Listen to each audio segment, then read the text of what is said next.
Everyone, welcome back to my channel.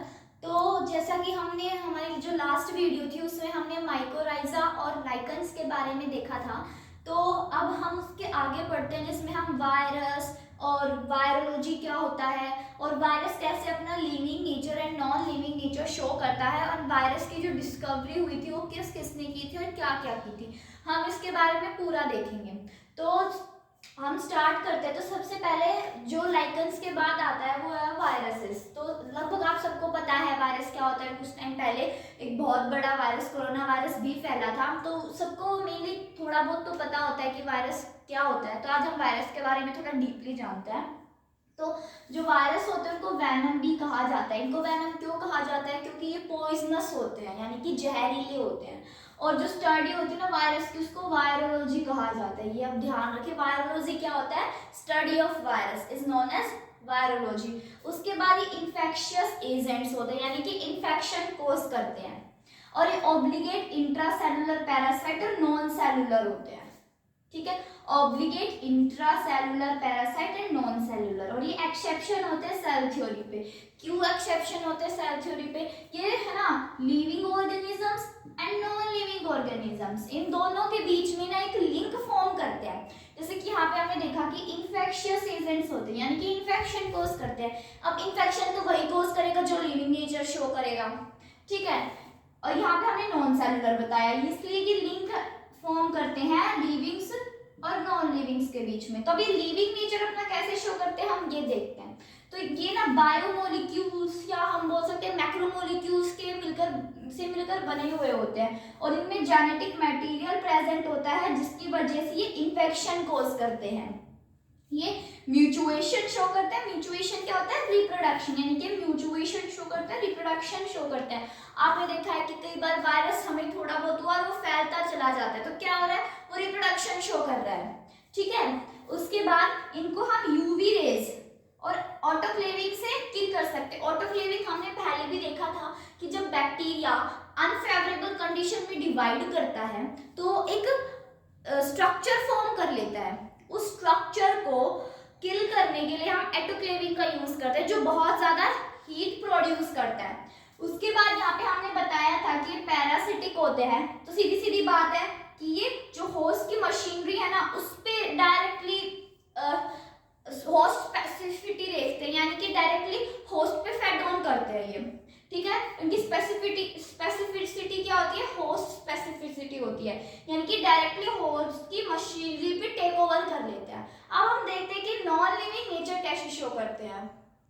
तो जैसा कि हमने अभी देखा था कि जो हमारे वायरस है वो लिविंग नेचर कैसे शो करते हैं, तो अब हम देखेंगे कि वो नॉन लिविंग नेचर कैसे कैसे शो करते हैं। तो इनके पास ना बहुत हाई स्पेसिफिक ग्रेविटी होती है, यानी कि रिलेटिव डेंसिटी, और ये इनके पास लैक ऑटोनॉमी होती है। ऑटोनॉमी क्या होता है? इंडिपेंडेंट एग्जिस्टेंस, यानी कि ये बिल्कुल इंडिपेंडेंटली कहीं भी एग्जिस्ट नहीं कर सकती, किसी ना किसी पे डिपेंडेंट होंगे तभी ये एग्जिस्ट करेंगे, इसलिए नॉन लिविंग नेचर भी शो करता है। इनमें प्रोटोप्लास्ट नहीं होता। प्रोटोप्लास्ट मेनली हमें जो लिविंग ऑर्गेनिजम्स होते हैं, लिविंग वगैरह जितनी भी चीजें होती है उनमें देखने को मिलता है, इस कारण भी नॉन लिविंग नेचर शो करते हैं। And they can be crystallised. Crystallised जैसे कि हम बोल सकते हैं बिखर जाते हैं, ये बहुत जल्दी बिखर जाते हैं, इसलिए ये हम बोल सकते हैं they can be crystallised and ये शो करते हैं नॉन लिविंग नेचर। तो इसके बाद हम देखते हैं कि जो डिस्कवरीज थी वायरोलॉजी की वो किस किसने की थी और उन्होंने क्या क्या डिस्कवरी की थी वायरोलॉजी की।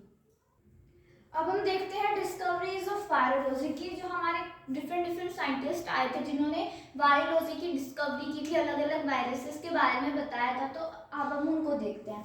तो सबसे पहले है हमारी डीजी इवानोव्स्की, जिन्होंने 1892 में एक डिजीज के बारे में बताया था जिसका नाम है TMD, टोबैको मोज़ेक डिजीज। इन्होंने देखा था कि टोबैको लीफ थी जो खराब होनी स्टार्ट हो गई, थोड़ी ब्राउनिश कलर की हो गई थी। तो फिर इन्होंने वहां पे पाया कि वो क्या डिजीज थी, वो टोबैको मोज़ेक नाम की डिजीज थी जो टोबैको लीफ पे देखी गई थी। और बाद में पता चला कि कोई एक एजेंट है जिससे वो कोज हो रही है और बाद में बैक्टीरिया फैल रहे हैं। तो बैक्टीरियल फिल्टर क्या, तो सिर्फ उन्होंने बताया कि वो क्या तो माइकोप्लाज्मा की वजह से हो सकता है या फिर कोई वायरस हो सकता है। तो बाद में जब इन्होंने इस पे और स्टडी की कि टोबैको मोज़ेक डिजीज किससे हो रही है, तो उन्होंने पाया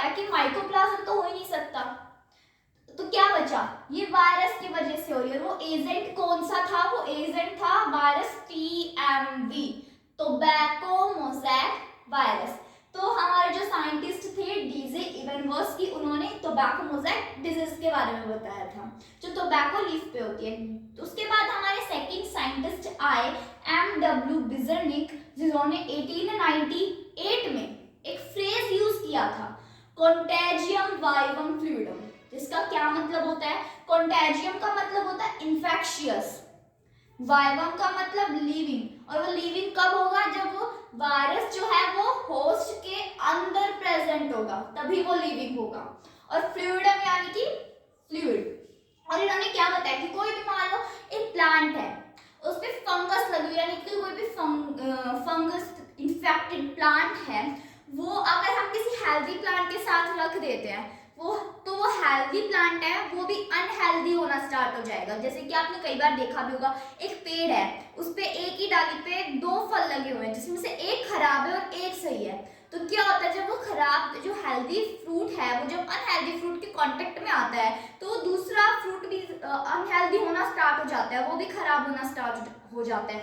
तो यही बात हमारे इस साइंटिस्ट ने बताई थी। उसके बाद आते हैं हमारे थर्ड साइंटिस्ट WM स्टैनले, जिन्होंने 1935 में ये बताया था कि वायरस कैन बी क्रिस्टलाइज्ड, कि वायरस भी क्रिस्टलाइज्ड हो सकते हैं। जैसे कि हमने थोड़ा पहले बताया था कि ये अपना नॉन लिविंग नेचर क्यों शो कर सकते हैं, because they can be crystallised. तो इन्होंने यही बताया था कि वायरस कैन बी क्रिस्टलाइज्ड, और जो क्रिस्टल्स होते हैं वो लार्जली मतलब प्रोटीन से बहुत ज्यादा भरपूर होते हैं, यानी कि they are largely made up of proteins. तो हमारे 3 साइंटिस्ट आए थे जिन्होंने वायरोलॉजी पे डिस्कवरीज की थी और डिफरेंट वायरसेस के बारे में और काफी चीजों के बारे में हमें बताया था। तो अब हम स्ट्रक्चरल कंपोनेंट्स ऑफ वायरस देखते हैं। तो सबसे पहले आता है हमारे पास एनवेलप। ये एक आउटर कवरिंग होती है वायरसेस के ऊपर, जिसके ऊपर प्रोटीन कोट होती है, यानी कि प्रोटीन इस पे प्रेजेंट होता है, एंड ये होस्ट से लिपिड्स एंड कार्बोहाइड्रेट्स को जब ये होस्ट पे लगते हैं तो उससे लिपिड्स एंड कार्बोहाइड्रेट को फेड ऑन कर लेते हैं, जिसका एग्जांपल है कि ये HIV वायरस में प्रेजेंट होते हैं। एनवेलप जो होते हैं वो HIV वायरस में आपको देखने को मिलेंगे। फिर दूसरा आता है कैप्सिड। ये भी आउटर मोस्ट कवरिंग ही होती है, जिसके ऊपर प्रोटीन कोट बनी हुई होती है, और ये बहुत ज्यादा सब यूनिट से मिलकर बनी होती है, जिनको हम कैप्सोमियर बोलते हैं, एंड ये प्रोटेक्ट करती है न्यूक्लिक एसिड से। जैसे कि हमारी बुक में भी स्ट्रक्चर दे रखा है TMV का, टोबैको मोज़ैक वायरस का, जो कि रॉड लाइक स्ट्रक्चर होता है, उसमें हमें कैप्सोमियर्स देखने को मिलते हैं।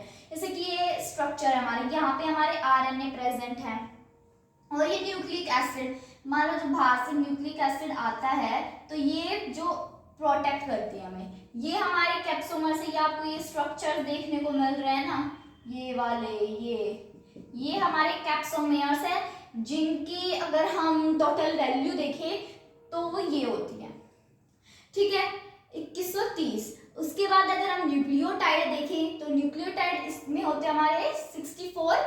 और अगर हम रेशियो निकालें तो रेशियो कैसे निकलेगा इसका, न्यूक्लियो कभी कभी पूछ भी लिया जाता है कि अगर हम इसका TMV का रेशियो निकाले तो रेशियो कैसे निकलेगा। रेशियो निकलेगा न्यूक्लियोटाइड अपॉन कैप्सोमेयर, क्योंकि हमें इन दो की ही वैल्यू मिलती है इसमें, क्योंकि दो चीजें हमें मेनली दिखने को मिलती हैं।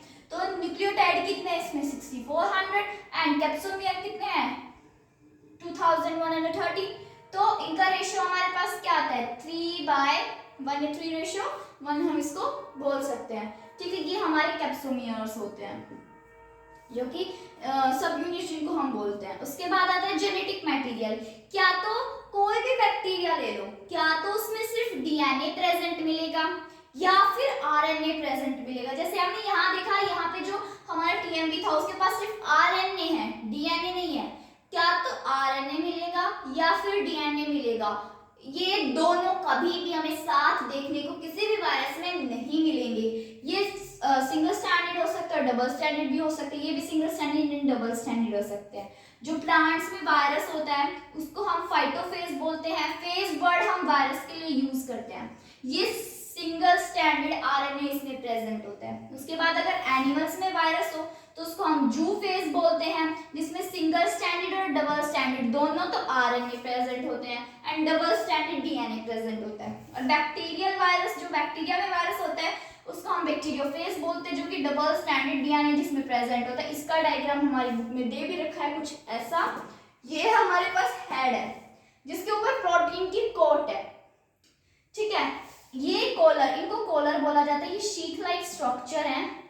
ये टेल फाइबर है। इसके टेल फाइबर का काम हमने देखा भी था जब हमने टिग्नोमुनेरा में रिप्रोडक्शन पढ़ा था, तो हमने उसमें देखा था कि बैक्टीरियोफेज का काम क्या होता है। बैक्टीरियोफेज का काम होता है कि बिना किसी भी बैक्टीरिया का इंटरेक्शन हुए, उनका कोलिजन हुए, हम कैसे उनमें उनका रिप्रोडक्शन शो करवाते, तो हम बैक्टीरियोफेज की मदद से करवाते। तो हमने बैक्टीरियोफेज के बारे में वहां पे पढ़ा था।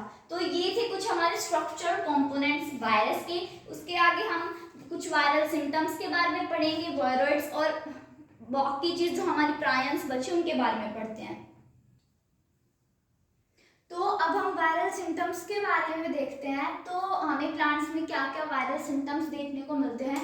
तो आपने कई बार देखा होगा कि कोई भी प्लांट है, वो कुछ टाइम के बाद उसके जो लीव्स हैं वो येलो होनी स्टार्ट हो जाती हैं, तो वो वायरल सिम्टम्स ही होते हैं। वो वायरस की वजह से उसकी जो लीफ है वो येलो होनी स्टार्ट हो जाती है, और इसमें जो टिश्यूज होते हैं उनकी डेथ हो जाती है, मोज़ैक फॉर्मेशन होना स्टार्ट हो जाती है, यानी कि जो लीफ है वो खराब होनी स्टार्ट हो, थोड़ी ब्राउनिश ब्राउनिश या अजीब सी लीफ नहीं हो जाती, सूखी सूखी सी, वो मोज़ैक वायरस उस पर होना स्टार्ट हो जाता है। तो एक बार जो लीफ होती है वो रोलिंग एंड कर्लिंग होना स्टार्ट हो जाती है, ठीक है। इनकी जो ग्रोथ है वो एकदम से आके रुक जाती है और ड्वार्फिज्म यानी कि छोटी रह जाती है। ये हमारे पास कुछ वायरल सिम्टम्स थे।